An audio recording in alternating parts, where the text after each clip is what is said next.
Should you buy the VinFast VF8? After owning this car for 3 months and putting about 2,500 kilometers on this car, and I have driven this car almost every single day in the last 3 months. And today, I'm going to give you the yay or nay, yes or no, buy or not buy recommendation for the VinFast VF8. And I'm gonna give you my rationale as well. So let's get to it.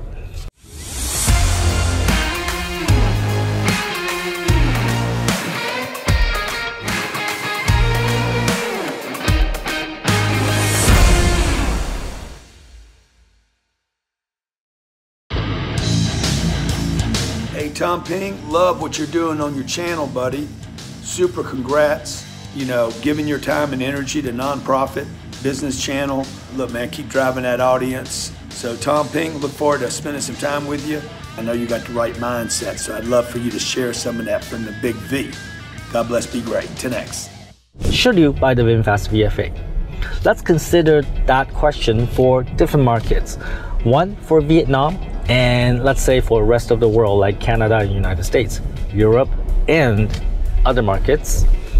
Would I buy the VinFast VF8 in Vietnam? And the answer is a categorical yes, all right?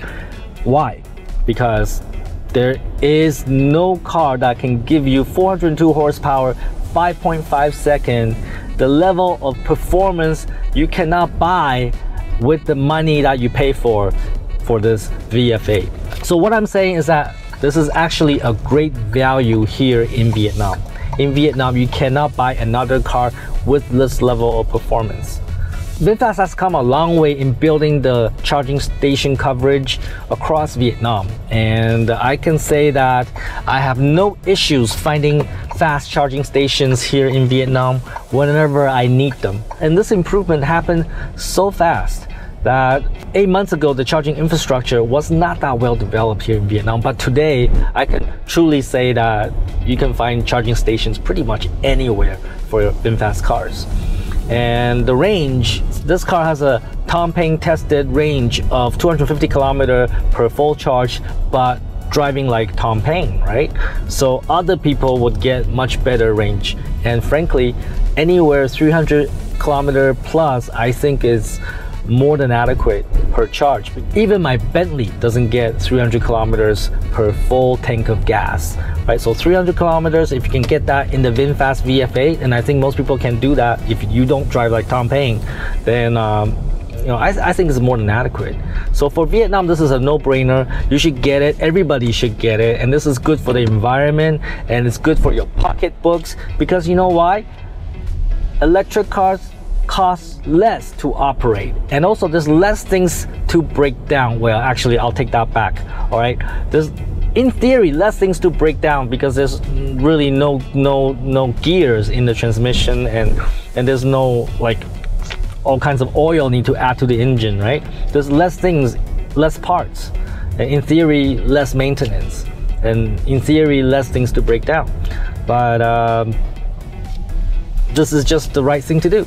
Now, about the rest of the world, North America, Canada, United States, I'm not so sure. After driving all sorts of EV cars in Canada, I have to say that VinFast still has a long way in terms of being competitive compared to the other EV makers, particularly Hyundai, particularly Cadillac.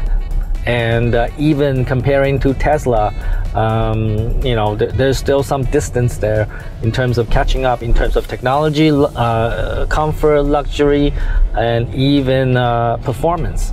So the only thing going for VinFast, I think, in the other markets is that it is a Vietnamese car. It is distinctive. Nobody knows what this is. And when you see a VinFast on the road, people are gonna ask you, what is that? What is that car? And then you get to tell people, hey, it's a EV made in Vietnam. It's electric, and it's a conversation piece. But other than that, I don't think this car competes very well against the other brands and makes. So I'm not so sure that in North America this car would compete well. But that's okay. There's always gonna be other cars. There'll be the next generation of VF8, the VF8 Gen 2 and Gen 3 and Gen 4. I believe that VinFast is going to play the long game, and eventually they will get this right. But for the immediate future, I think it's going to be challenging for VinFast. I would not recommend buying this car right now for North American market. I would wait a little bit until they address some of the hardware and software issues, and maybe, you know, improve the range by using a different battery technology, and, you know, just making this car better. I would say if you are in the North American market and you're looking for an EV, I would hold off the VinFast brand for now, and maybe come back and revisit the VinFast brand in a year or so. And finally, what kind of people should buy the VinFast VF8? If you're like me, and I don't mind going to the service center regularly, and I don't mind having things broken once in a while, and I don't mind going through all that process in order to support a new pioneering Vietnamese brand, a Vietnamese made EVs, then the VinFast is perfect for you, right? If you want to be part of that journey, I think you will love VinFast like I do. But if you're the kind of person that expect that a car should work perfectly after you buy it, then this is probably not the car for you, because this is a brand new EV just introduced to the market, and it's destined to have some problems, and you gotta have the patience to go through the process of getting all those issues fixed. And by doing so, you're helping the manufacturer, and you're helping everybody so that they can get a better quality product in the future. And the one thing I have learned about the VinFast community is that we all got into this knowing that, you know, this car is going to have some problems, and we want to support each other. There's you know, owners clubs, you know, spawning up in Vietnam. They support each other, they talk to each other, they go out, have long trips together, and they do this because they believe in the car, they believe in the brand, and they don't mind going through all the troubles, but because they believe in a future where Vietnam plays a significant role in the development of electric vehicles. And that's why they're in it, and that's why I'm in it. So if you're like me, you will love this car, and you will love every problem you encounter with this car. But if you're not that, then you may not enjoy it. So should you buy this car? Well, it's not so clear cut. It really depends on what kind of person you are and what market you're in, and why you're buying this car. Are you buying it to support Vietnamese electric cars? Are you buying it to be a pioneer? Or are you buying a car because you expect the car to take you from point A to B reliably? Always. It depends on why you're buying that car. And for me, I'm buying this car to support Vietnamese manufacturing. I'm buying this car to support Vietnamese brands. I'm buying this car to support Vietnam and development of technology here in Vietnam. That's why I'm in this, and I'm willing to go through the troubles. All right, what about you?